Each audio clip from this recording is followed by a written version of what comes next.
Hello, कैसे हैं आप लोग। मैं उपेंद्र सिंह और आप हैं मेरे साथ मेरे यूट्यूब चैनल पे, जहां हम संविधान की बारीकियों को समझने की कोशिश करते हैं।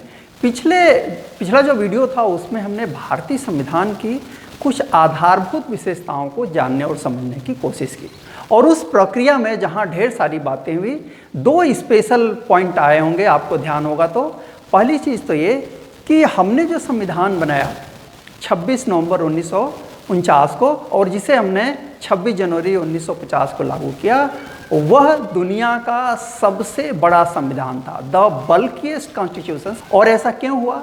ऐसा इसलिए हुआ क्योंकि उस संविधान में 395, सोचिए अमेरिका के संविधान में केवल 7 आर्टिकल हैं, और हमने जो संविधान बनाया उसमें कितने हैं? 395 अनुच्छेद थे, 22 भाग और 8 अनुसूचियाँ थी। अब अनुसूचियाँ 12 हो चुकी हैं, भाग भी 25 हो चुके हैं, और अनुच्छेदों में संशोधन होकर के जुड़ते रहते हैं। ये अलग बात है कि 395 के आगे 396 कोई आर्टिकल नहीं आती। अब सवाल ये है कि ये जो 395 अनुच्छेद आए, जो विभिन्न प्रावधान किए गए, तो उसका स्रोत क्या था, उसकी ओरिजिन कहाँ थी, कहाँ से ये चीज़ें लाई गई। और इस बात में जब हम विचार करते हैं तो एक और फ्रेज हमें याद आता है, जहाँ कहा जाता है कि भारतीय संविधान क्या है? उधार का थैला है। थैला समझते हैं ना, बैग जिसमें आप सब्जी लेने जाते हैं तो कहीं से आप टमाटर लेते हैं, कहीं से आप भिंडी लेते हैं, कहीं से कुछ लेते हैं और एक बैग में डाल देते हैं। वैसे ही कहा जाता है कि भारत के संविधान निर्माताओं ने अलग अलग देशों से कुछ न कुछ इकट्ठा किया और उसे भारतीय संविधान रूपी बैग में डाल करके एक नया संविधान बना दिया। तो आइए देखते हैं वे मूलभूत स्रोत क्या हैं, और हम ढेर सारे पॉइंट्स जानने की कोशिश नहीं करेंगे, हम कुछ मुख्य पॉइंट जानने की कोशिश करेंगे जो कि विशेष देन है एक प्रकार से उस देश की जिसे हमने एडॉप्ट किया है, जहां से हमने एडॉप्ट किया है। तो पहला स्रोत जो कि इंटरनल है 1935 का, आप देखेंगे तो इसके जो 200 से करीब 250 अनुच्छेद ऐसे हैं जो कि सीधे सीधे 1935 के अधिनियम से लिए गए हैं, या थोड़ा बहुत परिवर्तन के साथ लिए गए हैं। यहीं पे आपको याद होगा कि एक PR देशमुख हैं, PR देशमुख साहब तो यहाँ तक कहते हैं कि यदि 1935 के अधिनियम में वयस्क मताधिकार जोड़ दिया जाए तो भारत का संविधान बन जाता है। यानी संविधान निर्माताओं ने कुछ नहीं किया, 1935 के अधिनियम में क्या किया? वयस्क मताधिकार जोड़ दिया। ये आलोचना है, लेकिन 3 चीज़ें आप मुख्य रूप से याद करेंगे इसके संदर्भ में। पहली चीज़ तो ये कि जो CAG है, या जिसको हम नियंत्रक व महालेखा परीक्षक कहते हैं, CAG, यह आई है 1935 के अधिनियम से। दूसरा आप याद करेंगे कि जो लोक सेवा आयोग का कंसेप्ट है, लोक सेवा आयोग,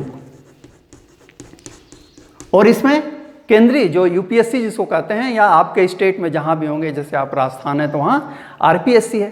तो ये जो राज्य स्तरीय लोक सेवा आयोग और केंद्र के स्तर पे जो यूनियन का लोक सेवा आयोग है और संयुक्त लोक सेवा आयोग का जो कंसेप्ट है, वह 1935 के अधिनियम के द्वारा आया है। और प्लस जो न्यायपालिका का ढांचा है, न्यायपालिका का जो ढांचा है, सुप्रीम कोर्ट, हाई कोर्ट, ये कंसेप्ट भी लेकर के डिस्ट्रिक्ट कोर्ट 1935 के अधिनियम से हम लोग आए हैं। तो ये 3 बातें, और मुख्य रूप से CAG और पब्लिक सर्विस कमीशन को आप याद कीजिएगा। दूसरा स्रोत है अमेरिका। आप जानते हैं कि वह भी ब्रिटेन का गुलाम था, और 1776 में उसने अपनी आज़ादी घोषित की। वहाँ से हम ले आए, और बहुत ही इम्पॉर्टेंट है, फंडामेंटल राइट्स, यानी मूल अधिकार। बहुत ही इम्पॉर्टेंट है मूल अधिकार, और ये कहाँ है? पार्ट 3 में। मूल अधिकार पार्ट 3 में है। ये किसकी देन है? देन नहीं है, बल्कि हमने अमेरिका के संविधान से इसको लिया है। और दूसरा है जुडिशियल रिव्यू, जिसको हिंदी में बोलते हैं न्यायिक पुनरावलोकन। न्यायिक पुनरावलोकन फिर से देखना, यानी हमारे यहाँ सुप्रीम कोर्ट को यह अधिकार है कि वह कार्यपालिका के किसी अध्यादेश को या संसद के किसी कानून को वह उस पर पुनर्विचार कर सकती है, इवन अपने डिसीजन पर विचार कर सकती है और देखती है कि यह संविधान की मूल संरचना के अनुरूप है कि नहीं है। यदि वो पाती है कि यह बेसिक स्ट्रक्चर के विरुद्ध है तो सुप्रीम कोर्ट के अधिकार है कि वह उस अध्यादेश को या जो बिल पारित किया गया है उसको नल एंड वाइड घोषित कर सकती है। मेन चीज़ आप ये दो याद करेंगे, कहाँ से? अमेरिका से। लेकिन सबसे ज़्यादा प्रभाव यदि किसी का है बाहरी देशों का तो उसमें ब्रिटेन का है, और ये बड़ा स्वाभाविक था। स्वाभाविक किस लिए था कि हम ब्रिटेन के गुलाम थे। ब्रिटिश यहाँ पे जो सिस्टम लागू किए उसका प्रभाव हमारे ऊपर पड़ना था, उसको एडाप्ट करना भी स्वाभाविक था। तो पहली चीज़ है पार्लियामेंट्री सिस्टम, संसदीय व्यवस्था। जो संसदीय व्यवस्था हमारे यहाँ लागू है वह पूरी की पूरी तरीके से ब्रिटेन की एक प्रकार से कॉपी है। इसमें अभी जैसे स्पीकर का चुना हुआ, स्पीकर का जो ढांचा है पूरा, उसकी पावर है, फंक्शन है, राइट है, ड्यूटीज़ है, ये सब हमने कहाँ से लिया है? ब्रिटेन से लिया। यानी संसद से जुड़ी हुई चीज़ें जितनी होंगी आप आंख बंद करके ब्रिटेन को लगा दीजिएगा।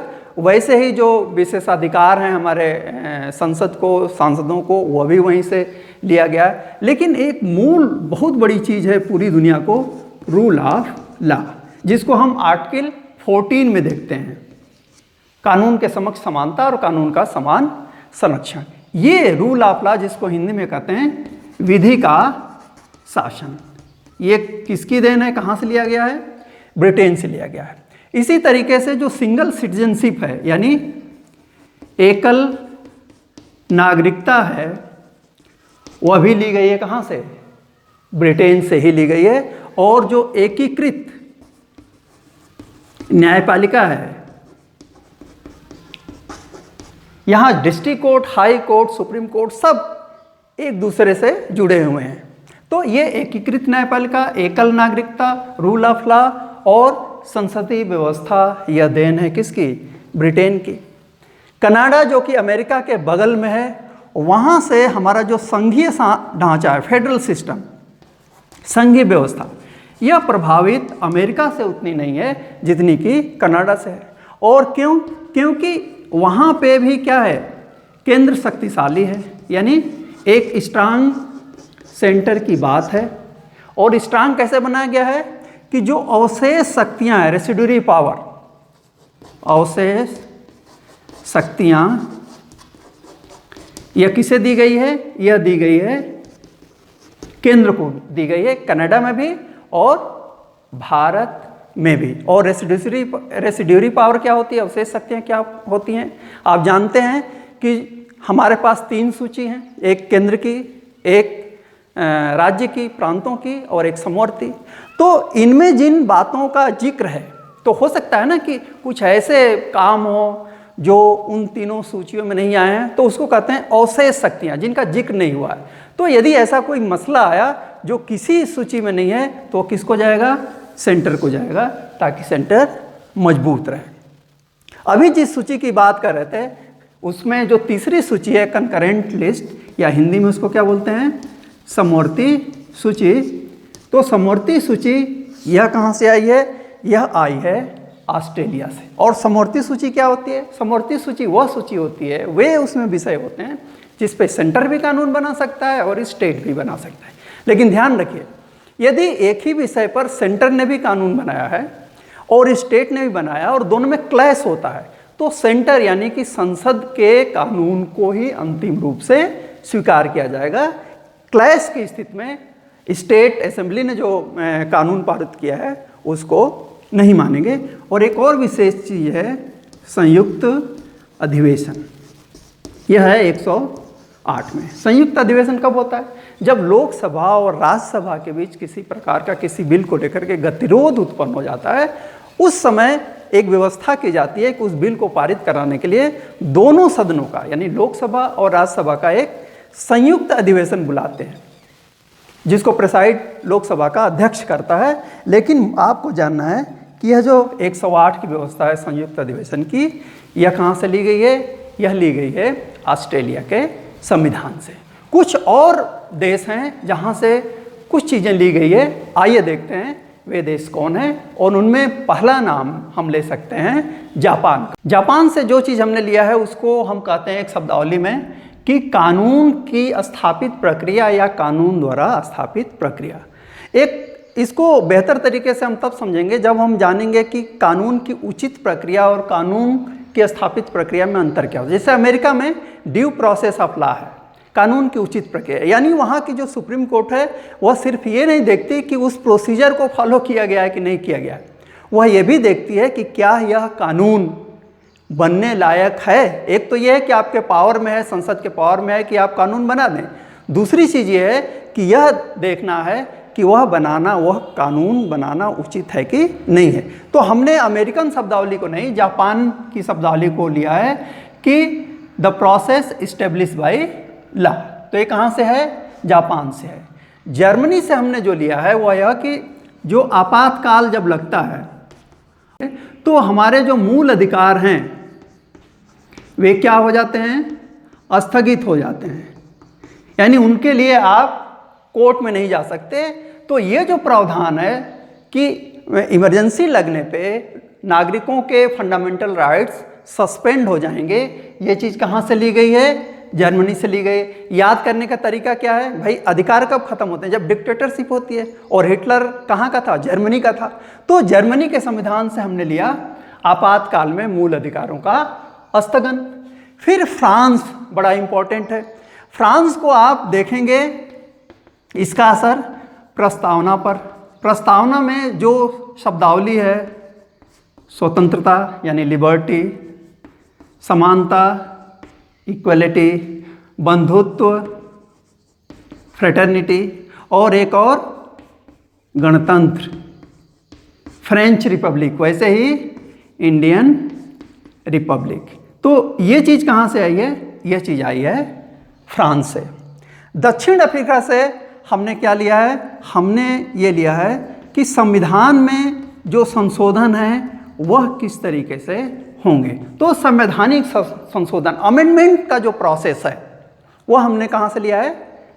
दक्षिण अफ्रीका से। वही दक्षिण अफ्रीका जो अभी वर्ल्ड कप हो रहा है ना T20 का, उसमें अफगानिस्तान को हरा करके फाइनल में प्रवेश किया है। इधर भारत ने किसको हराया है? इंग्लैंड को। और दोनों के बीच मुकाबला होगा भारत और दक्षिण अफ्रीका के बीच। तो संवैधानिक संशोधन की जो प्रक्रिया है, और जो कहाँ है, यह है आर्टिकल 368 में। यह कहाँ से ली गई है? दक्षिण अफ्रीका से। और एक अंतिम बात पर आते हैं, सोवियत संघ। सोवियत संघ अब नहीं है, अब उसके स्थान पे रूस है। उसका विखंडन हो गया था 92 में। तो वहाँ से हमने दो चीज़ें ली हैं। पहली चीज़ कि जो हमारा पहला अनुच्छेद है ना, जहाँ यूनियन की बात है, ये शब्द है यूनियन। हमने संघात्मक शासन व्यवस्था अपनाया है, लेकिन इंडिया क्या है? India is union of state. तो यह जो यूनियन शब्द है यह कहाँ से आया है? सोवियत यूनियन के कॉन्स्टिट्यूशन से। और एक और जो चीज़ आई है वह आई है फंडामेंटल ड्यूटीज, यानी कि मूल कर्तव्य। मूल कर्तव्य। और ये कहाँ हैं? ये हैं 51A में। तो ये था भारतीय संविधान के स्रोत।